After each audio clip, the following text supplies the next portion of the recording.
Also, a word of warning tonight from firefighters. Put the firecrackers away, at least until we get some rain out there. Those newly legal fireworks have sparked several fires in Grand Rapids. One came close to a home, another came close to an elementary school. Well, 24-hour News 8's Joe LaFurgey is live in Grand Rapids now. He's got more on this tonight. Joe? Yes, I want to tell you where we're at. We're at Mary Waters Park at the corner of Lafayette and Leonard here on the northeast side of Grand Rapids. I want to show you where the fire happened yesterday. Obviously, this is a pretty serious grass fire. It actually started at the bottom hill, raced up pretty quickly. This is kind of where it ended, but I want to show you the biggest concern of firefighters yesterday, and it goes just beyond the fence here.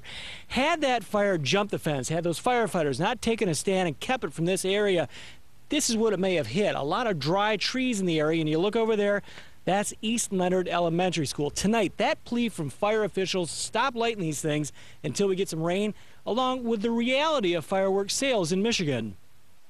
People had been lighting fireworks off like crazy around here. The knock at Emily Hubb's apartment door came about 5 o'clock Monday afternoon. The garage behind her home on Jackson Northwest was burning. Flames were coming out of the top of the garage and smoke was going everywhere. Fireworks turned out to be the cause. It was a close call. If the fire had gotten any bigger, it could have gone to the grass, and there's not much distance from the garage to the house.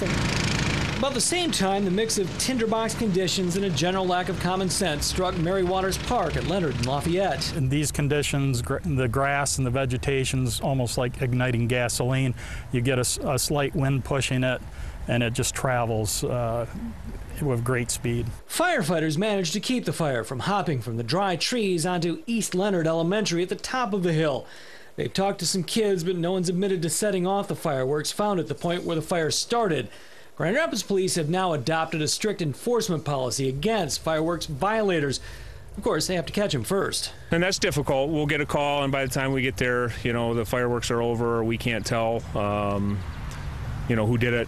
And Grand Rapids Mayor George Harwell, who made his frustration over the lifting of the state's ban on many fireworks very clear after firework-related fires, including the one that burned down St. Mary Magdalene Church in Kentwood before the 4th, says he and Kentwood's mayor cornered Lieutenant Governor Brian Calley yesterday, asking for some help amending the law to give local communities more control over fireworks. I pray it's not going to take a loss of life before something is done at the state level. But remember, healthy fireworks sales bring in healthy new sales tax dollars. How much isn't clear. What is clear, the state needs every revenue source it can come up with these days. Is the governor going to listen to you when he's got that pot of money sitting there coming in from fireworks? That remains to be seen.